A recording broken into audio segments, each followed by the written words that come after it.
Got it. All right. Sorry about that. One of the other things, like I said, I'll show you this when we get to the creation part of today's session, is that because it's cloud-based, it can take a little bit of time if you're uploading a PowerPoint presentation or a PDF document from either your computer's hard drive or through the Google Drive integration. It sometimes it'll sit there and say processing for a number of minutes, up to 10 minutes. So just keep that in mind, that that cloud-based component is nice because then it's accessible wherever you have access to the internet. But in the initial stages, getting the content uploaded can take a little bit of time. So one reason to keep that in mind is as you're starting to work with VoiceThread and you may be playing around and testing the integration with Canvas, choose a small file as you're doing your early work, because it'll take significantly less time if it's a 2-slide PowerPoint or a small PDF. That way you're not waiting while you're trying to test. All right. So some of the things we're going to cover today, we're going to explore some of those options that VoiceThread gives you in integrating it into your classes. And then we'll talk about how to create content in VoiceThread, be it a presentation or an assignment. And then we'll talk about how we integrate your VoiceThread content into Canvas, either through modules or through assignments. So those are the 3 big things we're going to talk about today. So first, let's start with some of those examples of VoiceThread in your class. There are more than these 4 options, but these are the 4 options that I think are most relevant for us. Number 1 being the ability to introduce yourself to a class in the early first week of your class. You can go in and create a welcome video that also can include your covering the syllabus. And then this is also creating a place for your students to go in and add in any comments onto that video. They can go in and add their own web introduction in this spot, and it's a one-stop shop for all of that introduction that takes place during the first week of class. So that's one option you have. The second one is the ability to create presentation content, and not only create the content, but allow your students to interact with each other using the VoiceThread comments, so that you can they can go in and use the webcam to comment, or they can use text. And then also it gives the students the ability to create presentation content as well. And you can have that set up as a way for them to practice a presentation, or they can work together to create their own presentations if they're giving a group presentation. So you have all these different presentation options that are available in VoiceThread. The third option of an example that we have is the ability to either replace or supplement discussion boards. And so with discussion boards, in Canvas, you know that they're largely text-based, even though there are the options to add voice and video to a discussion board in Canvas. VoiceThread puts the audio video options more front and center. And so you're going to give your students the ability to speak and share their thoughts, and then combine in that text secondarily to the audio and video option. So it's a way, I would say, more supplement your discussion boards, because I think it's with discussions, it's nice to have a mix of different approaches. So you continue to use the discussion boards as they are in Canvas, but then also merge in some of the VoiceThread options that are that you have available to you now. And then the fourth item is the ability to create an assignment in Canvas. There are 3 different types of assignments that you can create directly in Canvas. One is a presentation, the creation of a presentation from the students and creating their own VoiceThread. The second is the ability or the option to have the students comment on a VoiceThread that you've created. And so and that would also include a discussion. So if you created a VoiceThread that has a prompt, then you would ask your students to go in and comment on that discussion prompt. And then the third option is the ability to provide feedback to a student on a paper as an assessment. So you could go in, you can provide the feedback, or you can have the students provide the feedback in a peer review process. And so those are just some of the examples of how you can use VoiceThread. There are others, such as using it to create portfolios VoiceThread goes into deeper detail in their support pages, but when I was developing this, those are the four that I thought were the most relevant for us, especially now as we're just getting started using VoiceThread in our early stages. So with that said, let's move into, let me stop my presentation here and actually get into VoiceThread. And we're going to start by going directly into VoiceThread itself. It's voicethread.com. And if I click on sign in, it remembers me. If I click on this, it has my information here. If you've not registered for VoiceThread, you can click on register now and provide your name and information, and then click register. And it will use your @virginia.edu address so that it recognizes you as being affiliated with the University of Virginia. And you'll see when I click on sign in that I'm using my @virginia.edu account, and I click on sign in.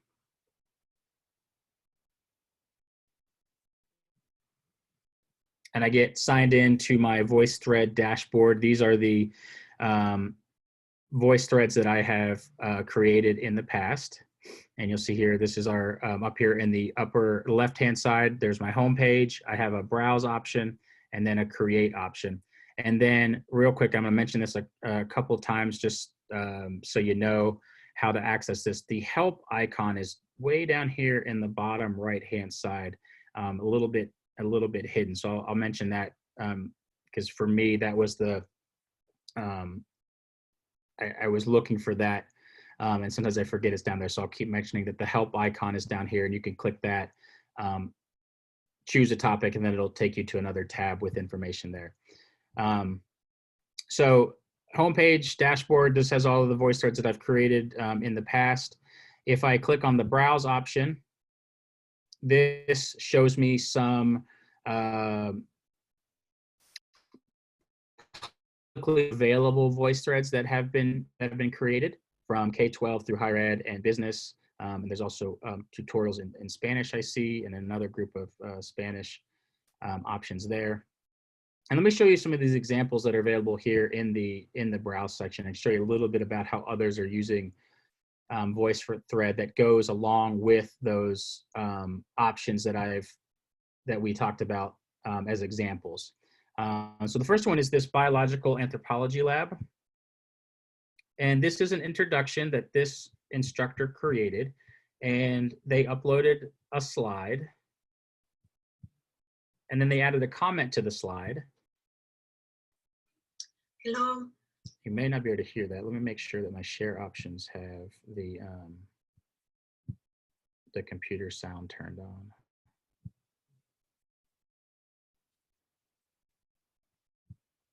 I'll just turn my speakers up loud. Please click right here. Once I'm done talking, there will be another little square box with my... So she's introducing the slide. She's also letting the students know that they should click on her next comment, where she has added some instructions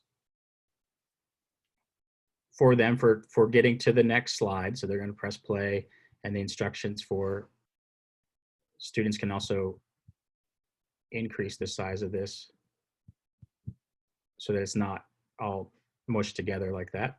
And then you'll see that after the presentation was made public or made available to the students, they were able to go in and add in their own feedback. Hi everyone, this is Jackie. I'm an art. And then when the student is ready to proceed, down here in the bottom right is the next button. And then this is the webcam video that the instructor created on the introduction to the class.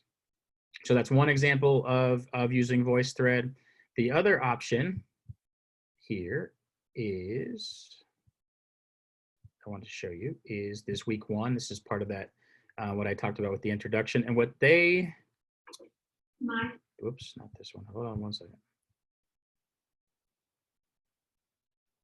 There's already been some uploads since I went over this one this morning. So it shifted everything down on me. Oh, here we go. Hello, my name is Linda Pease. This is my case study number 2.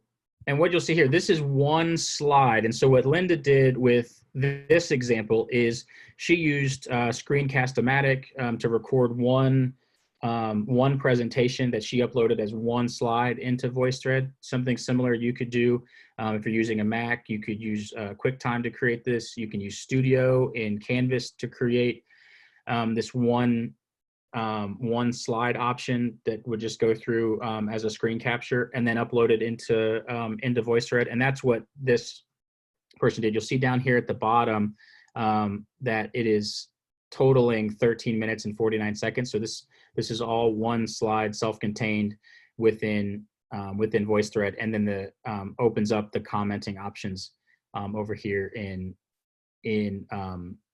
VoiceThread. And then the last option to show you is, it's hard to manage all these Zoom windows that pop up. Where is, so this public education in America. Let me start back at the beginning. And so this is a presentation from a student. They recorded their initial I'm Tabitha, comments, and I wanted to take some. and then their peers' comments follow below. It's a mix of text. And they have the option to add in their voice or video. And you can continue. These are all individual slides built within VoiceThread. So like I mentioned earlier, you have that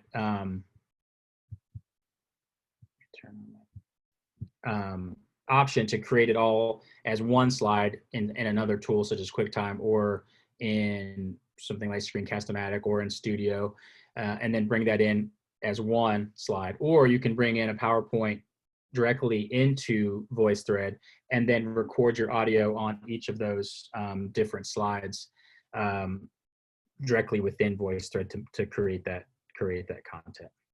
So let me show you how this works. So we'll move into the creation part. So next tab over from Browse in the upper left is Create. And when we click on that, we get an option to add media. And when we click on Add Media, there are going to be a number of options available to us. And I'm going to start at the bottom, and then we'll work our way back up to the top. Because if we click on the bottom with URL, this is where you can add in a YouTube video. If you're hosting content on YouTube, this is where you could bring in a studio video if you're sharing it out through the share function in Studio, or if you're using Screencast-O-Matic, you could copy and paste the URL in there and then bring it in to VoiceThread that way. Webcam video option. So this is what on the second slide of the first example, this is bringing in content from your webcam. So if you were going to do that first day of class option introduction, you could bring it in that way. You can also just bring in a webcam photo. So if you want to bring in just a still photo of yourself, you could click on webcam photo and take a picture, and then narrate on top of that. Once you go further into the creation/editing process, you can create an audio recording, which is just your microphone on your computer. If you've plugged in a headset, that would work as well. And then the next two options provides some additional resources for us. So if we start here with media sources, there are a number of different options available to you. You could bring in another one of your voice threads if you wanted to create something different. You could bring in that. There's a direct integration with Khan Academy, integration with Flickr and Creative Commons.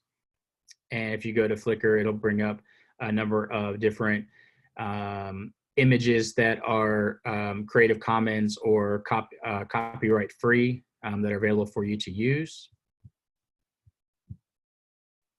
You also can integrate your Google Drive, which I have done, and I'll show you this option here in a second. And there's also access to the New York Public Library image database that you can go in and find resources that are provided from the New York Public Library. So let me show you real quick. And then the last option is My Computer, and that brings up a prompt for you to find the document that you want to upload, be it a standalone video file, an image, a Excel spreadsheet, PowerPoint presentation, PDF, Word doc. All those options are available, and you can find the image or the document that you want and bring it in that way. Well, let me show you real quick how this works with Google Drive. If I click on Google Drive, it'll ask for me to integrate that.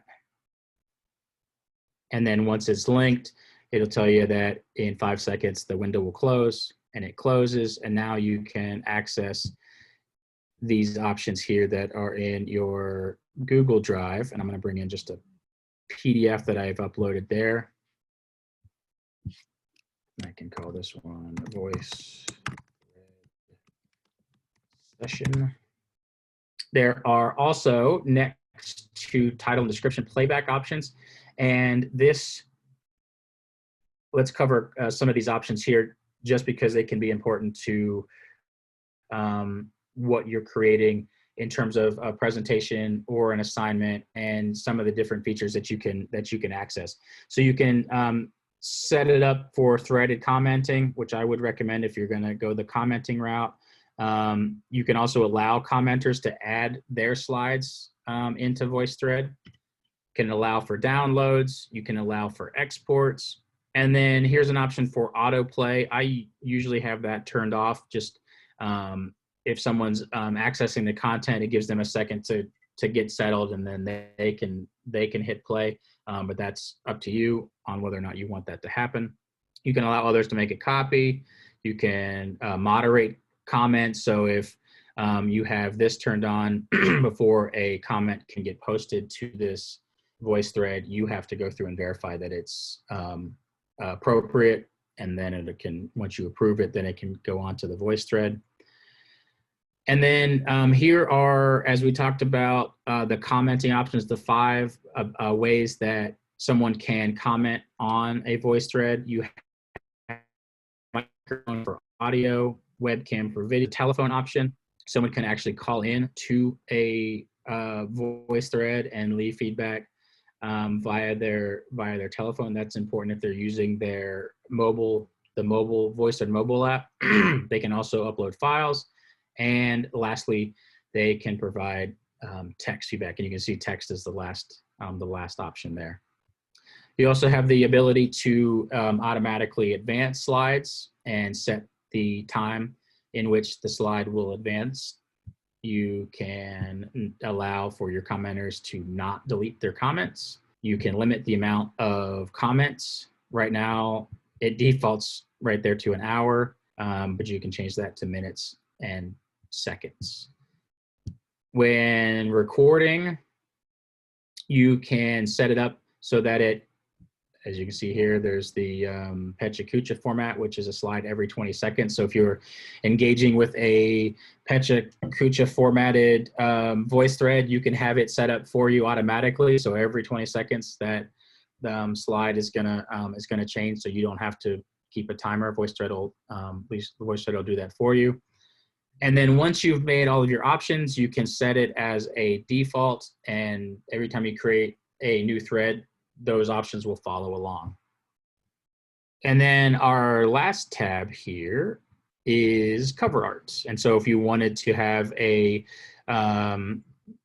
image that instantly tells you what the presentation's about or helps you remember what the presentation's about, you can upload cover art, and that will help you. It'll be the thumbnail that shows when someone goes to your voice thread. I don't have anything to add there, so I'll go ahead and hit save. It'll say that the settings are updated. I can close out of this window. You'll see here that VoiceThread is processing that. This is, as I mentioned earlier, if the file is large, this could take quite a bit of time for it to upload. And like I said, if you're testing VoiceThread here in the early days to see what's going to work for you and for your class, you might want to choose something small to make this take less time. So now if I jump back to my home page, here is my PDF. It's still loading.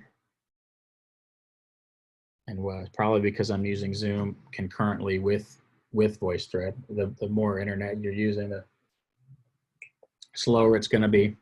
So let me choose something else. I have a number of different options here. And here's that file that I'd uploaded previously. So here is the PDF that I had just uploaded. And you'll see that each page of the PDF comes in as its own slide. And so as I go through the PDF, you'll see that each one is its own, created as its own slide. And if I want to narrate on top of this PDF, you'll see down at the bottom of the page, there is this plus sign that says comment. I click on this, and this is where all those 5 different options are. There's a text comment, here's the phone, microphone, webcam, and file upload. And so if I wanted to add some voiceover narration to this PDF, I would click on record an audio comment. I would get a countdown, and I can say, this is page 1. You'll see there's a timer down here in the bottom left, letting you know how long it's taking. When you're done, you can hit stop, but there's also an option here for drawing. Julia says, asks if you can highlight, not perfectly, but you can use this annotation features you can see here to highlight items on the document while you're doing your voiceover. You can circle things. It takes a little bit of skill. One of the nice, the little track pads that you can get, those are just a Wacom tablet, little one that's in the $50 range would help in this. It's not like Hypothesis in that sense, where you can directly annotate on the document, but it does have a feature like that, and you can see that it goes away, so it's not muddying up the document. And when you're done, hit stop. It's uploading, so you can click on that, and then once it is done uploading, it'll start countdown. It'll start to play back. If you want to record more, you can click on the record option. If you want to scrap it, you can click on cancel. Otherwise, you click on save, and then it adds it in here. Granted, this is one that I'd uploaded earlier. If I was doing this as a voiceover before I had sent it out to the students, it would show up here at the top as the first comment, and all subsequent comments would fall in below it. So if I proceed to the next slide, I can also show you here under the comments that I can go in and trash those as the creator of that.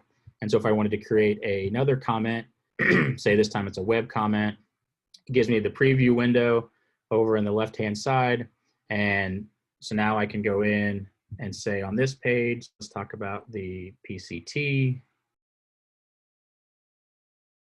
and make sure to cover that, and then hit stop.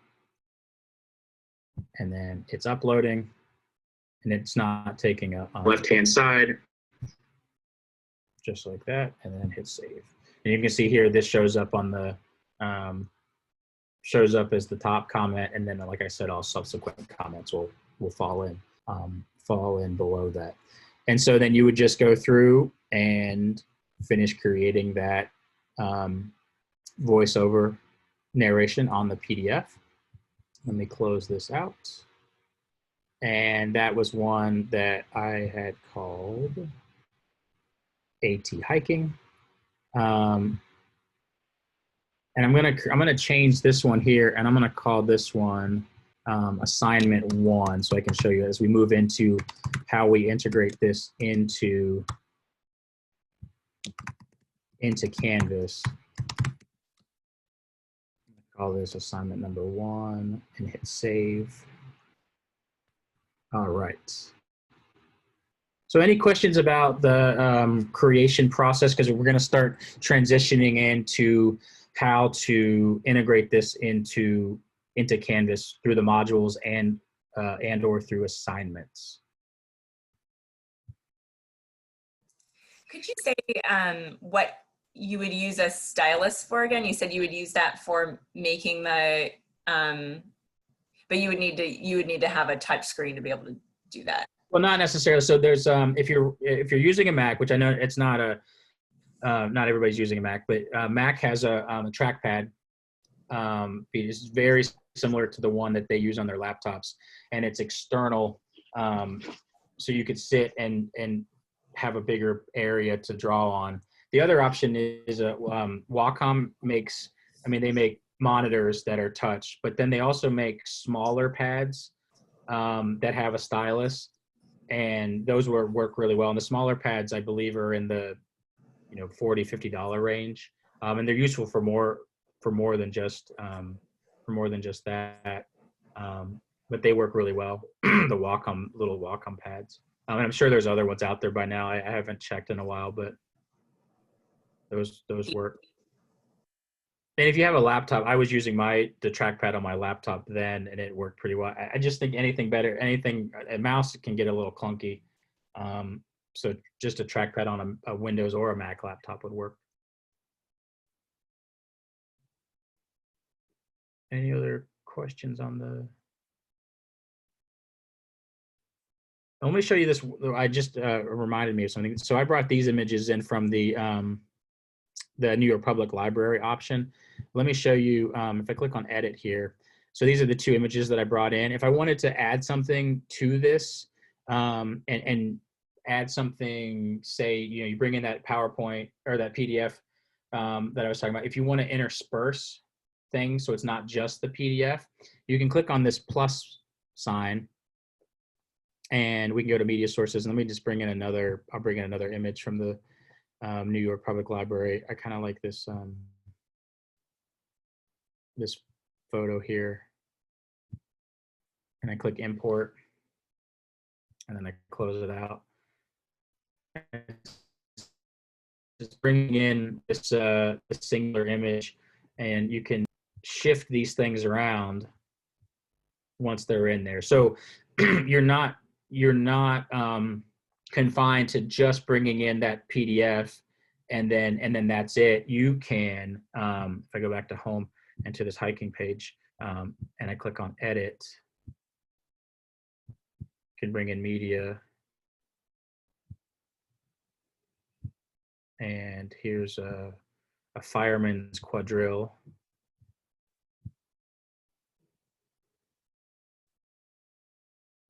So now I could place that somewhere in the middle. So if you wanted to create little breaks in between, so you have that option to bring in multiple elements and then move those around within the VoiceThread. And one thing that I would tell you is similar to creating a movie or telling a story. You'd have that all laid out, so that way when you go into VoiceThread, you have an outline or a storyboard of how your VoiceThread should look and a script. And before you start to bring in all this content, you just like cooking. You're getting all of your ingredients together before you start cooking, and then everything's there, so you're not rushing to, oh, I forgot an ingredient, and you're trying to rush to cut something. And I'd recommend doing that with VoiceThread too, is just do the pre-planning with the storyboarding and the scripting, and then get all of your elements together, what you're going to use, the PDFs, the slides, the pictures, all of those different elements, what you need together, and then bring them in the VoiceThread. And then that way, one of the things that you're trying to do is minimize the amount of technical issues that you're going to face once you get into VoiceThread, because just part of using technology are those glitches and those hiccups that happen.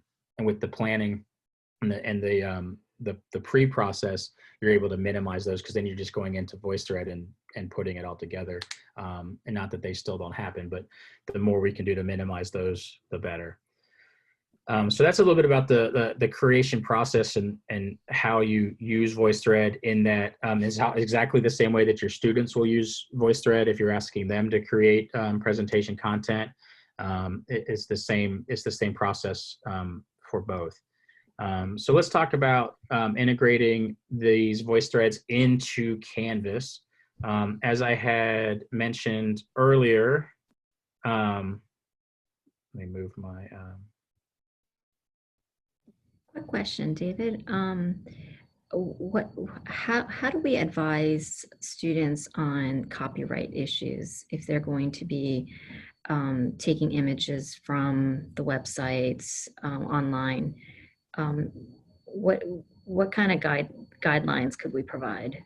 So the library has resources on using, and our librarian was scheduled to attend and she is not, so that is okay.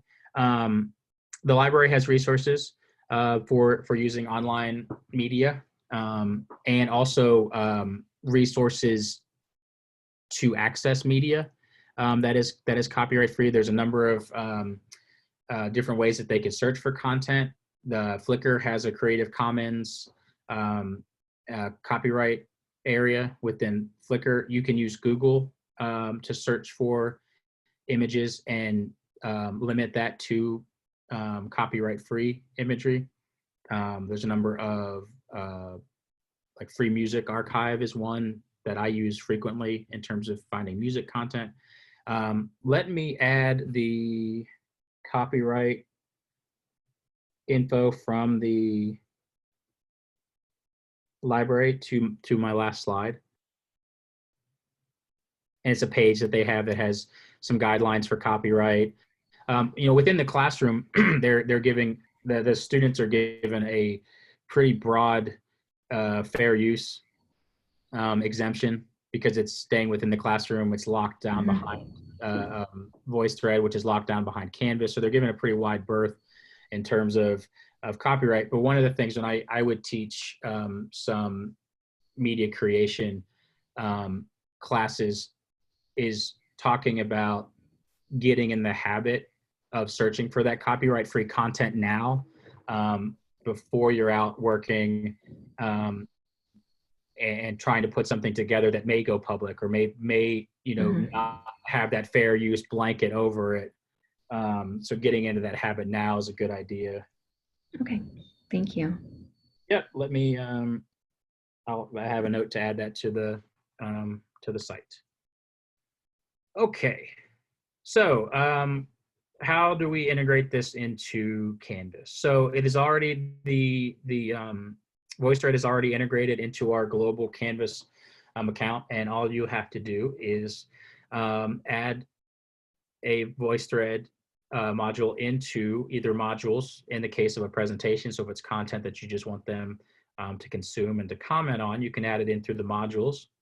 And so if I go into my module for VoiceThread resources and click on the plus sign, and it's going to be under external tool down at the bottom. When I click on assignment, click on this external tool, and then VoiceThread, it's alphabetical, thank goodness. So if I click on VoiceThread, it's going to link into my VoiceThread, and I can click on my home button here, and I can call this one AT presentation.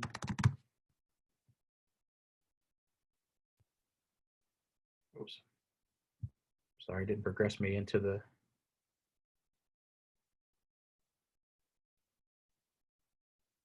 let me see if there's a, there we go. Now it kicked me in. So I go into AT VoiceThread session. That was that one. The nice thing is it gives you a preview of this. It's also important.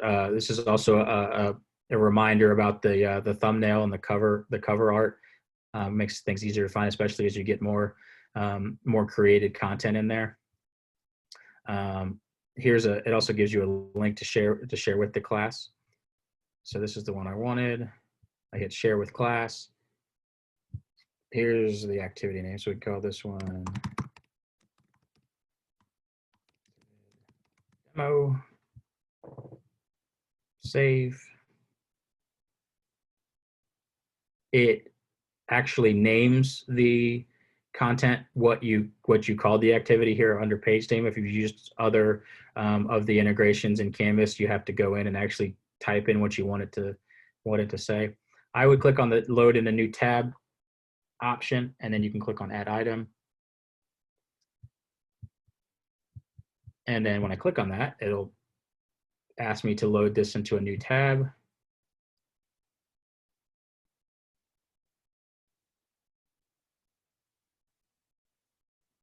And there's that comment that I just made. Countdown. There. And let me show you what this looks like from the student perspective.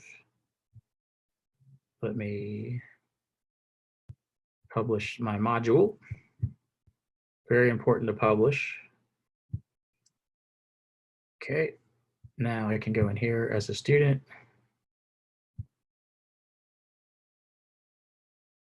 And it's not going to let me test that because I have to be registered. So let me try something else. And it might not work for my other test students because they don't have a Virginia.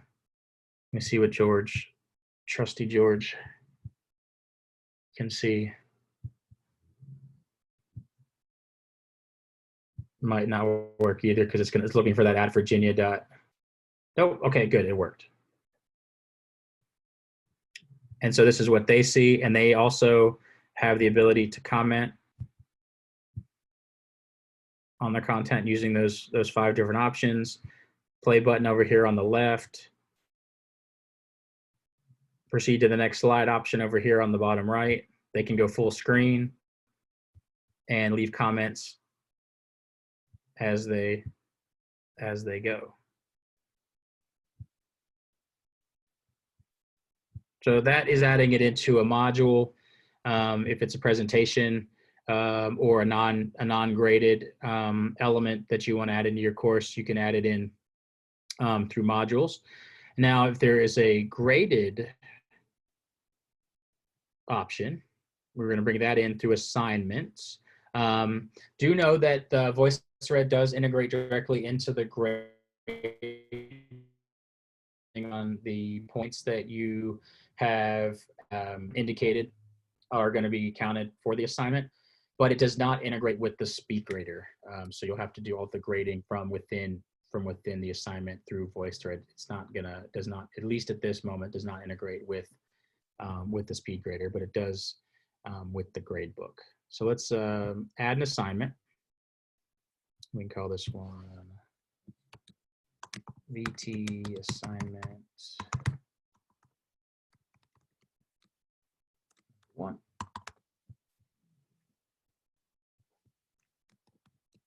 Please comment on this. 10 points going into assignment. It's points. External tool. Find. VoiceThread. And here's where the 3 options are going to pop up. Under assignment builder. So here are the 3 options. They can create a VoiceThread, they can submit a comment to a VoiceThread, or they can simply watch a VoiceThread. Creating a VoiceThread just like like you did in the same process, you can have them create a VoiceThread presentation in groups. So this is how you would have them do that. This is just simply watching a VoiceThread. And then under submit a comment, let me show you how this works. Let's go here under the assignment 1 that I created. You can say comments are required and how many that they have to submit. Give it a name, give it a description. A couple other options about sharing with the class, whether or not you want to moderate, and then if the students have the ability to resubmit, as in they can go back in and adjust their comments. So once we click create assignment, save and continue, select, and then these options here are the Canvas options in terms of who to assign it to and the due dates and availability dates. Save and publish. And let me go in and add this to my module, and then I'll show you what that looks like from George's point of view. So here's my assignment, add item. Now I can go in and we can preview this as George.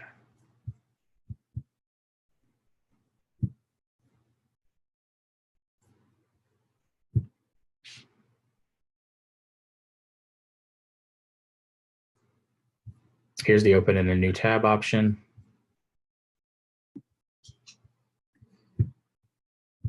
Click on that. Can add a text comment.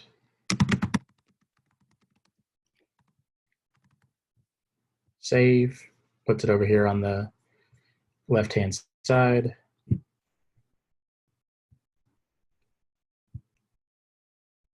Just add text ones.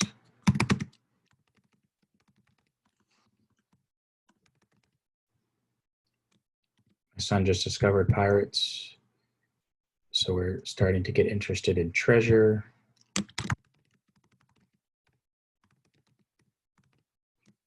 And there we go. And let me stop acting as George. Now this is your view. Like I said, it does not integrate with the speed grader, but now I can go in. I can see George.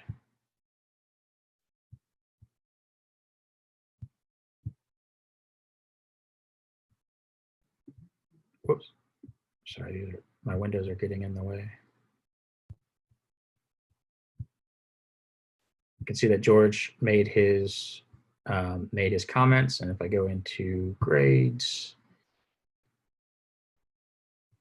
I can go in and give George his 10 points. John's also made his. Give them their scores that way. I'm hoping that at some point they will integrate it with SpeedGrader, but I'm not sure when that will be. So that's a little bit about how to integrate those into VoiceThread. Something I was just thinking about earlier today while wrapping up some of this was the ability to start to combine some of these new tools that we're sharing and learning about. One being Hypothesis, which we covered earlier. It's the annotation tool.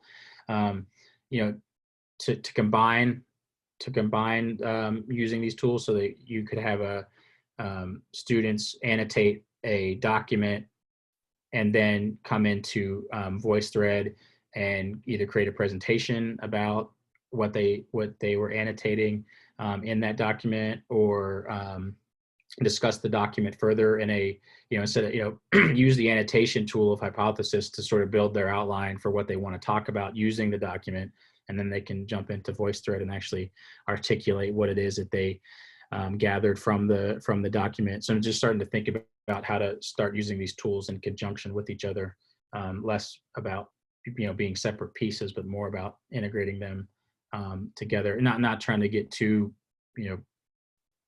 slamming the students with too much technology, but in a very appropriate and guided way, integrate these tools and using them concurrently be something I want to try out as we're learning about these. Let me show you. Can I ask a quick question? Yeah. I'm just wondering, one of my main interests is using it for discussion boards instead of Flipgrid. Would it be better than Flipgrid? Because it seems like, let's say they wanted to share a document and then they could like talk around it, or Yeah. if they even wanted to do an asynchronous conversation that's by video, Yeah. would it be a better tool to use than Flipgrid? Yeah, I always hate the word better, but yeah, I think because it gives them that asynchronous ability. So like in Flipgrid, if you have the student A does their video, and then student B comes in and they can respond, but it's not all there. It's not all in the same location. Right. It's very clunky. And so Yeah. I'm wondering if like VoiceThread, if you create small discussion groups and you use VoiceThread, if it will be easier for them to discuss in a small group, whereas Flipgrid, you have to create a separate group for each one. You know what I mean? Yeah, and then also VoiceThread will give you the ability to go in and provide the prompt. You can set the stage with the assignment instructions or the instructions, but then you can actually go in and add your video or audio prompt, and then they can go in asynchronously, similarly to Flipgrid, but all of the comments are on the sidebar. They can actually work on documents.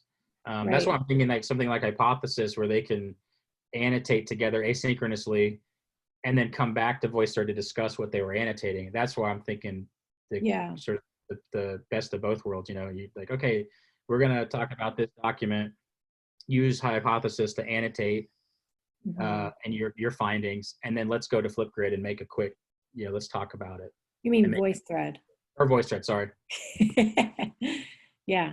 Yeah. Okay, that's helpful because I don't know. Like I said, Flipgrid's been kind of clunky, so I've been thinking about what the other options are. Well, and one of the things is, so this is a good segue, and I'll come back to questions real quick, but this is a good segue into some of the additional resources available from VoiceThread. Something that probably the thing that I'm most worried about with Flipgrid is their lack of support. And so there's some resources available to you with VoiceThread, one being the workshops that they have. And there's 3 different ones I've attended. I've also signed up for the certification. There's a wait list, so we'll see how that goes. But they have workshops available. They have a how-to page, which is really nice. And then they also have a blog, which I've been using. This is where you can find ideas for different assignments and presentations. And then lastly, there is a contact, and we we purchased VoiceThread, so there's a support like them just as you would with Canvas.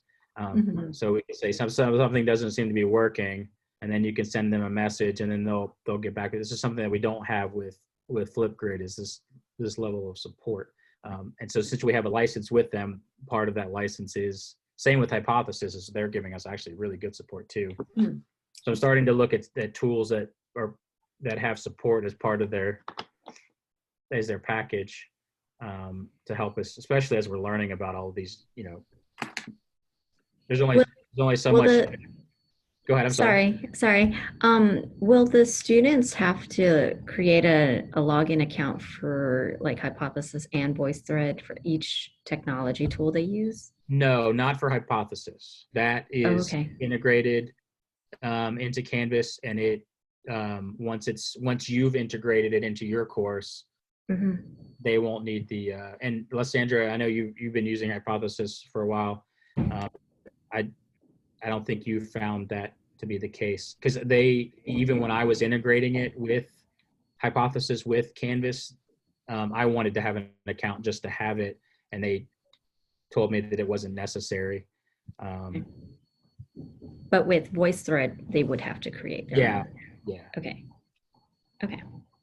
Especially if you're going to have them creating content. So is like in the past we've used Prezi. Is it comparable, or I mean, like Prezi instead of PowerPoint, because they could use both. Okay. They could upload a Prezi. The only thing with Prezi is just to make sure they don't get the I call it the zoomies, where it's like they because it has those features where you can like start here and then zoom in, and some people get vertigo and they get too crazy with all this Right. thing. But other than Right. that, they can upload that content into VoiceThread and then engage with that ability to comment and leave feedback on. Okay. Or like just use voice. I mean, I'm trying to integrate Or new just use technology, VoiceThread. so, Just or just upload use VoiceThread. Yeah. Okay. So like I said Okay. at the beginning, there's all those different, you can bring in your PowerPoint slides directly into VoiceThread and use it, or you can record the slides on a different, and then just put in one element that's all the recording in one. Okay. And how would they share that with other classmates? They can share it with there's a share option here when they're on their homepage. Uh-huh. They can click on share, and then they can go into basic and get a link. Uh-huh. And anyone who has the link can view and comment, and they have the ability to turn that off and on. Or they can go in and give specific content or a specific access to users. Okay, perfect. Great. I'll try that. Thank you. Yep, no problem. Let me stop sharing my screen here, and I'm going to share. I'll share the recording and these resources, and I'll add that copyright information there. All right. Well, any other questions? I'm interested to see how you all are using VoiceThread, so let me know if there's anything I can, if you run into any snags. Early on, it's likely that if you run into any snags, I'm going to be emailing VoiceThread support with you, but this is just part of how, like I want to learn at least a little more than the basics about it, so I can support you all as we're integrating it. But early on, I anticipate emailing VoiceThread and then CCing you onto that communication with them. Plus, I'm also vetting their support team. All right. Great. Well, Thank I you will so share much. all this with you once it's available. Thank you. Thank you very much. Yeah, Melissa, I guess I'll see you at 2. Yes. Thanks. No problem. All right. Thank you. Thank you. Thank you. You got it, Audley. See ya. Have a good one.